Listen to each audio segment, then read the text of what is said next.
Hi മക്കളെ, ഞങ്ങൾ താറാവ് പപ്പാസ് വെക്കാൻ പോവാണേ. അതിന് വേണ്ട സാമഗ്രികൾ എന്തൊക്കെയാണെന്ന് പറയട്ടെ.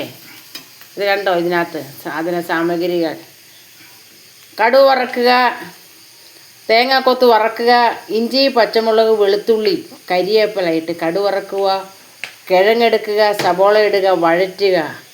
അടിച്ചു വെച്ച 3 പ്രാവശ്യം കുക്കറിൽ അടിച്ചു വെച്ചിരിക്കുന്ന താറാവിനെ അങ്ങോട്ട് ഇടുക. കുരുമുളക് പൊടിയും പച്ചമുളകും മാത്രമേ ഉപയോഗിക്കാവുള്ളൂ. അതിനകത്ത് വേറെ സാമഗ്രികൾ, മുളക് പൊടി ഒന്നും ഉപയോഗിക്കാൻ പാടില്ല. തേങ്ങാപ്പാൽ ഉപയോഗിക്കണം. ഒരു തേങ്ങയുടെ പാൽ നന്നായിട്ട് അരച്ച് അത് പാലാക്കി വെക്കണം. എന്നിട്ട് വേണം ഒഴിക്കാൻ. അതിനകത്ത് വേറെ വെള്ളങ്ങളൊന്നും ഒഴിക്കത്തില്ല. ഇതിനകത്ത് മസാലക്കൂട്ടിടണം. ഗരം മസാലയുടെ കൂട്ട് നല്ല രീതിയിൽ ചേർക്കണം. എന്നതിന് ശേഷം ഉപ്പ്, മഞ്ഞൾപ്പൊടി ഇതൊക്കെ ആവശ്യത്തിനിടണം. 3 വിസിലടിച്ചാൽ മതി കുക്കറിൽ. അതിന് ശേഷം കടുക് വറുത്ത് മറ്റ് സാധനങ്ങളെല്ലാം ഇട്ട് ഇളക്കിയതിന് ശേഷം മാത്രം നമ്മുടെ തേങ്ങാപ്പാൽ ഒഴിക്കാവുള്ളൂ. 2 പ്രാവശ്യം പിഴിഞ്ഞെടുത്ത തേങ്ങാപ്പാലാണ് ഒഴിക്കാൻ പോകുന്നത്. പപ്പാസാണ് വെക്കുന്നത്.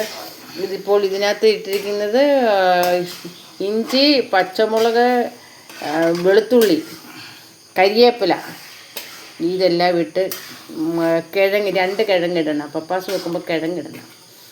സബോളയൊക്കെ ഇട്ട് വഴറ്റി ഇതെല്ലാം റെഡിയാക്കുവാണ്.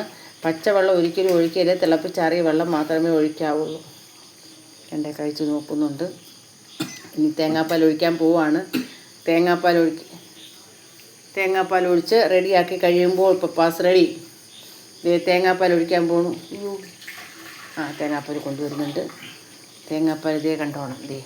പിഴിഞ്ഞു വെച്ചിരിക്കുന്ന തേങ്ങാപ്പാലാണിത്. ഇതേ കണ്ട തേങ്ങാപ്പാൽ പിഴിഞ്ഞു വെച്ചിരിക്കുകയാണ്. 2 പ്രാവശ്യം പിഴിഞ്ഞെടുത്ത പാലാണ്. അതിപ്പോൾ ഒഴിക്കാൻ പോവുകയാണ്.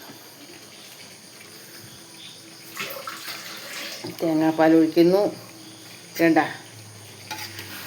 അതിനകത്ത് ബാക്കിയെല്ലാം ഇട്ടിട്ടുണ്ട്. എല്ലാ സാധനങ്ങളും ഇട്ടിട്ടുണ്ട്. കണ്ട, വെളിച്ചെണ്ണയ്ക്കകത്ത് വേണം ഇടാൻ കേട്ടോ. വെളിച്ചെണ്ണ വേണം ഉപയോഗിക്കാൻ.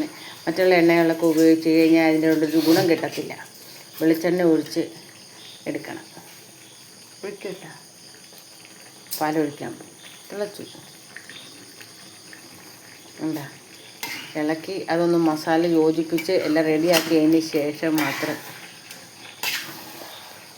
കണ്ട എണ്ണയ്ക്കകത്ത് കിടന്നങ്ങ് വഴറ്റി എടുത്തതിന് ശേഷം മാത്രമേ തേങ്ങാപ്പാൽ ഒഴിക്കാവുള്ളൂ. തേങ്ങാപ്പാൽ ഒഴിച്ച് റെഡിയാക്കി എടുക്കുമ്പോൾ താറാവ് പപ്പാസ് റെഡി.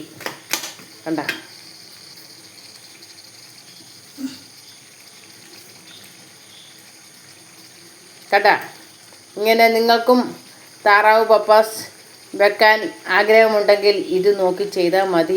ചിലവർക്കൊക്കെ ഒന്നും അറിയാൻ മേലാത്തവർ കാണും താറാവ് പപ്പാസ് വെക്കാൻ. ചിലർക്കറിയത്തില്ല, ചിലർക്കറിയാം. എന്നാലും നിങ്ങളൊന്ന് ട്രൈ ചെയ്ത് നോക്കൂ. എൻ്റെ ചാനൽ ആദ്യമായിട്ടാണ് കാണുന്നതെങ്കിൽ ഒന്ന് സബ് ചെയ്യണം, ലൈക്ക് അടിക്കണം, കമൻ്റ് ഇടണം. തേങ്ങാപ്പാൽ ഒഴിക്കണം. തേങ്ങാപ്പാൽ ഒഴിക്കാൻ പോണു. ഇതേ കണ്ടോണം. 2 പ്രാവശ്യം പിഴിഞ്ഞു വെച്ചിരിക്കുന്ന തേങ്ങാപ്പാലാണ്. കണ്ട, തേങ്ങാപ്പാലും കൂടെ ഒഴിച്ചു. ഞാൻ ഇളക്കാം. ഇളക്കി അതിൻ്റെ കൂടെ യോജിപ്പിക്കുവാണ്. കണ്ട,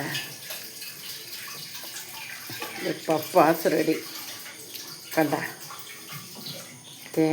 താറാവ് പപ്പാസ് റെഡി. കണ്ട, ഇതുപോലെ നിങ്ങൾക്കും വീട്ടിലെ പിള്ളേർക്കൊക്കെ താറാവ് പപ്പാസ് വെക്കണമെന്നുണ്ടെങ്കിൽ ഇത് നല്ലതാണ്. നോക്ക്, സൂപ്പറാണെങ്കിൽ പറയണം, കൊള്ളാമെങ്കിൽ പറയണം. ഇത് കണ്ട, ഇച്ചിരൂടെ പറ്റാനുണ്ട്. തേങ്ങാപ്പാൽ ഒഴിച്ചത് കൊണ്ട് ഒന്ന് തിളച്ച് അത് കുറുകി റെഡിയായി കഴിയുമ്പോൾ പപ്പാസ് റെഡി. എങ്ങനെയുണ്ട് പപ്പാസ് കറി? ഇഷ്ടമായാൽ നിങ്ങൾ ലൈക്ക് അടിക്കുക, ഷെയർ ചെയ്യുക, സബ് ചെയ്യുക. കൊള്ളാമെങ്കിൽ കൊള്ളാമെന്ന് കമൻ്റ് ഇടുക. കൊള്ളാമോ?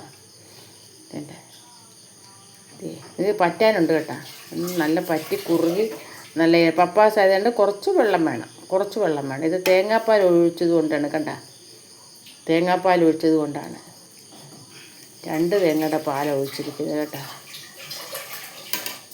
ഓക്കേ.